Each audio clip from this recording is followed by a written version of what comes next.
Muy buenas a todos y a todas. Bienvenidos a este cuarto capítulo de nuestro viaje por la inteligencia artificial.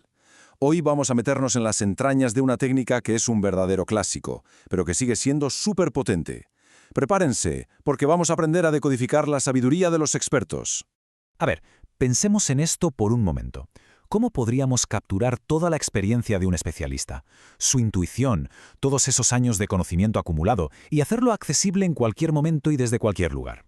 La pregunta ¿es posible, de alguna manera, clonar su mente? Bueno, pues la respuesta que nos dio la IA clásica a este pedazo de desafío es, la verdad, bastante elegante y directa. Codificar toda esa pericia, todo ese saber hacer, en un formato que una máquina pueda entender. Y ese formato no es otro que las reglas. Reglas simples sí, pero increíblemente poderosas. Venga, vamos a definirlo bien para que quede claro. Un sistema basado en reglas es, fundamentalmente, un tipo de IA que utiliza sentencias condicionales, las famosas sí entonces, para emular el proceso de toma de decisiones que seguiría un experto humano en su campo. Ni más ni menos. El corazón, el motor de todo esto, es esa lógica tan sencilla, casi de sentido común. Si se cumple una condición determinada, entonces se ejecuta una acción. Por ejemplo, algo como si el paciente tiene fiebre y además dolor de garganta, entonces sospechamos de una infección viral. Simple, ¿verdad? Y directo y, sobre todo, eficaz. Vale, la idea es sencilla, pero claro, ¿cómo se organiza todo esto dentro de una máquina? ¿Cómo funciona por dentro? Pues vamos a desmontarlo pieza por pieza para ver su arquitectura, sus componentes clave.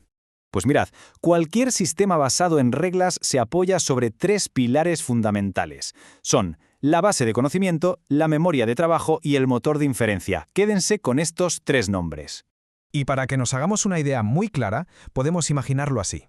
La base de conocimiento es como la biblioteca personal del experto. Ahí están todos los libros, todas las reglas que conoce. La memoria de trabajo, por otro lado, es como un bloc de notas, donde vamos apuntando los hechos del problema que tenemos entre manos ahora mismo. Y el motor de inferencia, bueno, ese es el detective. El que coge los datos del bloc de notas, va a la biblioteca a consultar las reglas y conecta todas las pistas para resolver el misterio. De esos tres componentes que hemos visto, hay uno que es el verdadero cerebro de la operación, el que hace toda la magia, por así decirlo. Así que vamos a hablar del motor de inferencia. Porque claro, una vez que el sistema tiene los hechos, por un lado, y las reglas, por otro, la gran pregunta es, ¿cómo piensa? O sea, ¿cómo decide qué camino tomar para llegar a una conclusión lógica? Pues aquí es donde la cosa se pone interesante, porque hay dos estrategias principales. Por un lado, está el encadenamiento hacia adelante, o forward chaining. Este se mueve por los datos. Empieza con los hechos que tenemos sobre la mesa, como el paciente tiene fiebre, y va aplicando reglas una tras otra hasta que llega a una conclusión, como posible infección viral. Y por el otro lado tenemos el encadenamiento hacia atrás, o backward chaining, que funciona justo al revés. Este parte de un objetivo, de una hipótesis. Se pregunta, ¿tendrá este paciente una infección viral? Y va buscando hacia atrás las pruebas, los hechos que lo confirmen. Es perfecto, por ejemplo, para hacer diagnósticos. Pero claro, en el mundo real las cosas no son tan sencillas y a menudo surge un problema. ¿Qué pasa cuando varias reglas distintas podrían aplicarse al mismo tiempo? Pues que se produce un conflicto y el sistema necesita, sí o sí, una forma de decidir cuál usar. Y para eso, por suerte, existen estrategias de resolución. Por ejemplo, se le puede dar prioridad a una regla, la de un médico especialista por encima de la de un médico general.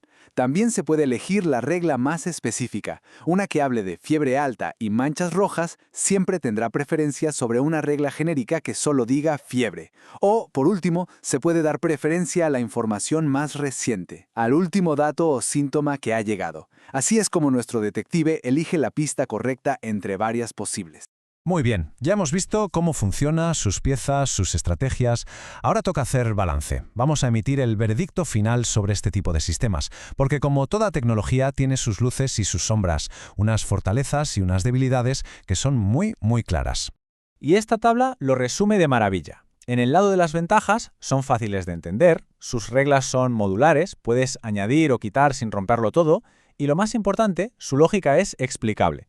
Podemos saber exactamente por qué ha tomado una decisión.